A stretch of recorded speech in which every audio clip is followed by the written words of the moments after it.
It's been a while since I did a new music roundup. I did one like a month ago when I was raving about the Carly Pearce record, which still holds up in my book, but I want to look at some albums and some singles today. Quick note from the editing bay, I'm just going to move the singles to their own video because this is way too long and I talked about way too much, so just albums in this one, singles tomorrow.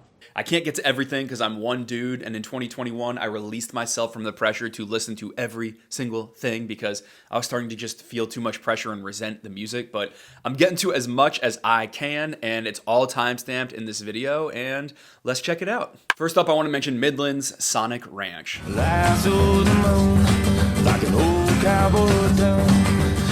So it's kind of hard to say this is a new album because this is old material. This is when Midland was first forming as a band back in 2014, kind of test recording together down in Texas. But it's a really interesting look at kind of the early stages of the band, and the songs that they've released and the documentary that they've put out in tandem gives you this kind of raw, just foundational essence of what Midland is. And it definitely has a Western sunsetty vibe. I think the sound of this album really glistens. It's all written by Jess Carson. It's kind of a songwriting showcase for him. And you kind of feel that downbeat, down on his luck, but sort of wry, funny attitude that Midland has kind of run with. I would say Shane McAnally has really taken the package that was Midland and given it a little bit of camp, a little bit of theater. I think they've maybe leaned too hard into this "we're playboys out on the road, we can't be tamed" kind of attitude, but I do think he has made it a more accessible package. But that said, I think this album's a really fun listen. Even if the songs kind of feel like demos, they're very low key. They're also very pleasant. Hear that Peter Bell wide down the solemn white line. This album's really a vibe. If you're the type of person that just likes to put on an album and just kind of vibe to it, and you don't want it to be kind of too in your face, man, you're going to absolutely love Sonic Ranch. The standout moments to me are a song called Worn Out Boots, another one called Champagne for the Pain. It's a bit confusing lyrically, but basically this girl likes champagne and she's a heartbreaker. It's really nice. But my favorite track on the record is Runnin' Wild. Running wild into the dark. Which just reminds me of Put the Hurt on Me, which is my favorite Midland song, and you got those deep guitar notes. I think I am naming those types of notes as my favorite sound in country music. Dark night. They feel Western, they feel romantic. I just love when you get that dum dum dum dum dum dum dum. It does it in Luke Bryan's Little Less Broken. Oh, 'cause it looks like I'm moving. And another thing I like about the songs on this album is that they're not so concerned with Midland. It doesn't feel like they're telling their own story or defining themselves as much as just telling stories, and you can kind of get a vibe of who they are from that. That said, it was released with a documentary that I guess is still kind of reframing their story, but I really feel like maybe they're getting this out of their system. I hope they are, and they don't need to keep telling us who they are, where they're from, what kind of guys they are, and stop with the branding. And I know that's got to be hard because they just have marketing minds in that band, you can tell, and just give us stories, give us things that we can relate to and that you relate to, and I feel like Midland will reach a whole new level. But I don't know, I just think it's really fun to go back and listen to the raw version of the band. You can immediately hear the charisma in Mark's voice. It comes through really clearly on these songs. I just enjoyed the record a lot. Even if I actually like a little more production, I freaking love the sound of Let It Roll. I think it's like some of my favorite Shane McAnally production ever. But this is a fun one if you're more a fan of kind of acoustic country or you're just a Midland super fan. I think you'd definitely enjoy it. Then we got Reckless by Morgan Wade. Don't cry, don't cry, don't cry. It's so important you hear what much Morgan Wade is someone that everyone who I really respect their opinion on music has told me to check out for years. And like I've said before, for a long time there was just that one song, The Night, that was super compelling. It showed off her raspy voice, but she didn't have much else out. But that has changed recently. She's put out songs like Wilder Days, and they're just awesome. It kind of mixes like a country rock sound with almost like 90s alternative, feels sort of like Liz Phair to me. But she's now put out this album, Reckless. It was produced by Sadler Vaden, who you may know as a member of Jason Isbell's band, the 400 Unit, not to mention an artist in his own right. And I think Jason Isbell is kind of an interesting person to start the discussion of this record with, because I would say tonally, it is very similar to the vibe of Cover Me Up. Not that it's all so spare and slow, but just in the meaning of that song, where this guy is so down on himself, but this lover can kind of heal him and see the good in him, and there's just that kind of fearful intimacy. I feel like that is the exact sort of through line of Morgan Wade's Reckless. 'Cause I don't know what's wrong with me.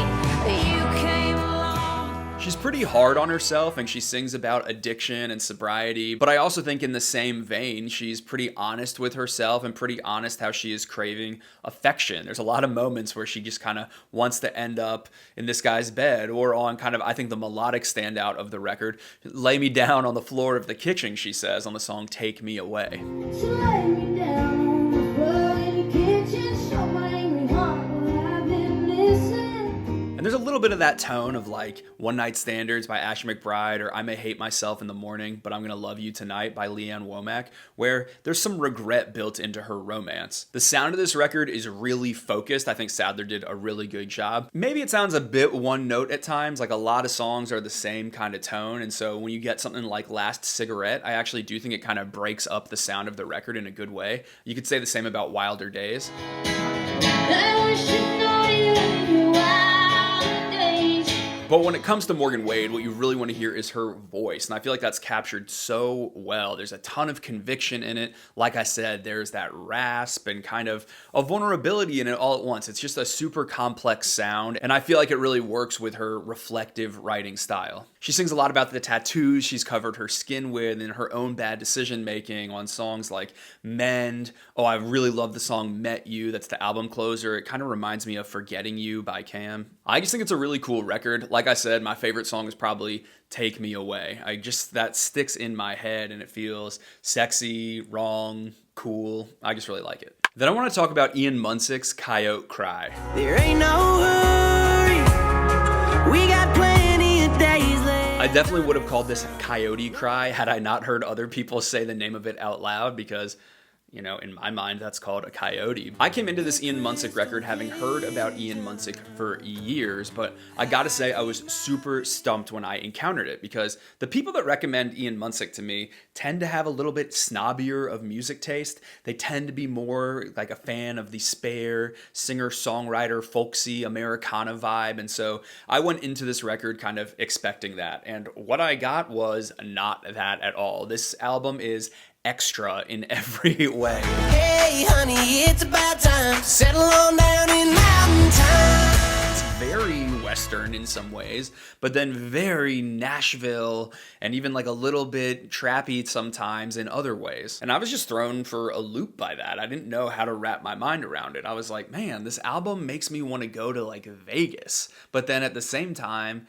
it does feel like a little bit of ranchery Yellowstone vibes, and there's fiddle all over it, like really super produced poppy fiddle, almost like that band The Corrs from back in the day.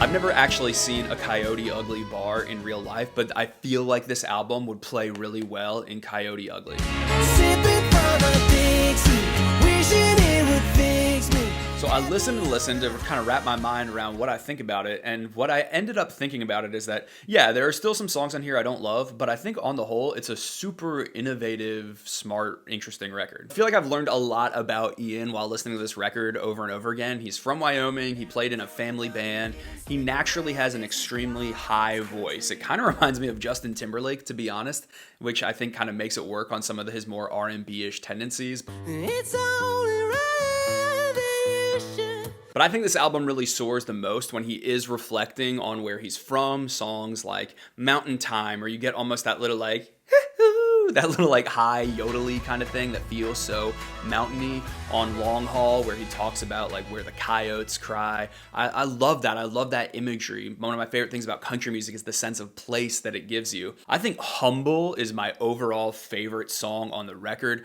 I've never line danced, but I want to go line dance to this song. thumping bass line and that refrain of "a cowboy's always humble." A cowboy's always humble. It's so ridiculous. Like, I don't know why that's a fun thing to jam out to. It doesn't really feel like a party type line, but man, I love it. Another song on here I really love is called Might Be Everything.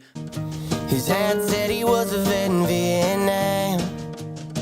I think it's beautiful. I think it tells a clear story. I think it's super well written. I noticed it's a Hannah Dasher co-write, which is cool. It's romantic and country. Love that song. And in general, I feel like when he is mixing this flair for a really over-the-top kind of like arena tour style sound, he mentions Chris Ledoux on here of these kind of like super in-your-face kind of like fun shows. When he's going for that and taking the sort of Western influence of his music, I'm not kidding when I say there's fiddle all over this. That's when the album's at its best, when it's like going for the production, it's taking all of the instrumentation that feels so mountainy, and it's mixing in a few lyrics of that kind of vibe as well. Those are my favorite moments here. Other times on here, when he goes like a little slinkier, trappier on stuff like She Was Right, not into that at all. And I feel like it strangely sounds derivative, whereas the rest of the album sounds super innovative. And other times the writing on stuff like I See Country. It's in the lights in New York, the hills of LA. Where he's talking about how he sees country in all these different cities.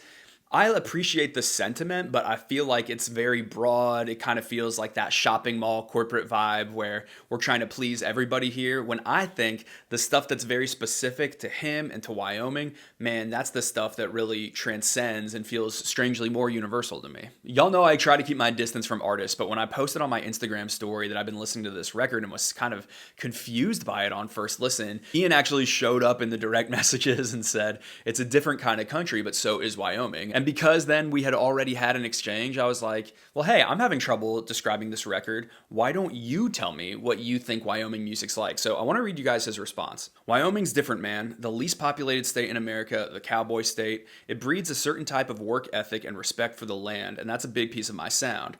Songs about true love and hard work. There is a mountain flair to it with banjos, mandos, fiddles, but also lyrical integrity instilled by classic cowboy values.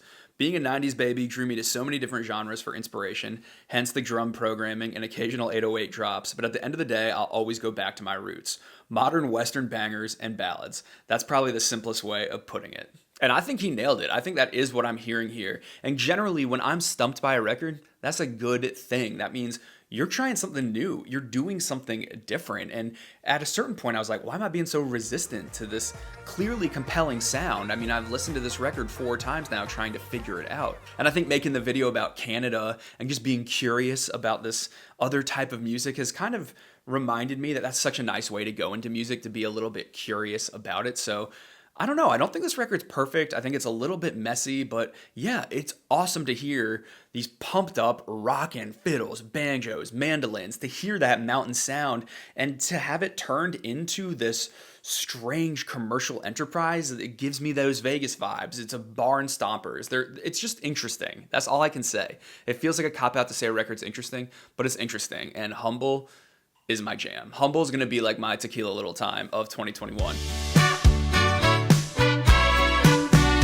And side note, Tequila Little Time, have we said recently that we are just so thankful that that's a single? Because I still am. I love that that's a single. I want to touch briefly on Carrie Underwood's new album, My Savior. Just as I am, thou wilt receive. So this is a traditional hymnal album from Carrie Underwood that's following up her Christmas album, My Gift. And whereas the Christmas album felt just so straight down the middle, like pretty classic versions of pretty classic Christmas songs, man, I think that this sort of Southern gospel version of all of these old hymns is just a stunner. It stands out to me a lot. It is the countryest thing Carrie Underwood has ever done, and you know, it might not be your taste. I'm not saying everyone wants to go listen to a worship album, but if you are so inclined, I think you're gonna freaking love the sound of it. It's gentle, it's laid back in the same way that the South is, but it's reverent, and the instrumentation on it is gorgeous. I mean, I've never heard David Garcia make something that sounds so country, where you're just hearing the steel kind of gently flow. On Amazing Grace, I don't even know what that instrument I'm hearing is. It's like a melodica or harmonica or accordion or something. It's so pretty. And some of the vocal choices Carrie Underwood makes just feel super Southern. Like she does a lot of these kind of double minor drops where, I don't know, what's an example? She'll say like, that saved a wretch like me. Come home. And they're so just not over the top in a way that you expect Carrie to be belting. But don't worry, there are some belting moments. It's not all gentle and Southern. You get the How Great Thou Art showstopper. I feel like How Great Thou Art is sort of akin to Oh Holy Night in terms of iconic, big note Carrie Underwood songs, and I think she nails it. And it's cool to have like an official recording of it because there's a bunch of live performances, especially the one with Vince Gill, that are just super legendary.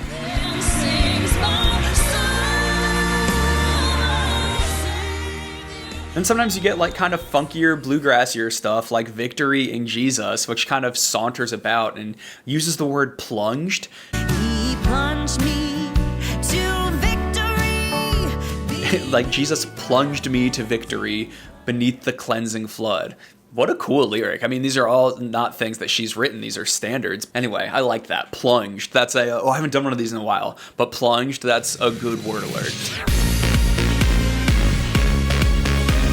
Carrie Underwood's kind of an enigma. She's so shy, and I don't always have the best sense of like, what do you really think and what do you really want to do? But this record is so not that. It feels super singular. It feels like something she clearly wanted to make, and I think she sort of nailed it. Granted, I've only listened to this one once, so I can't speak as thoroughly about it as I can the others.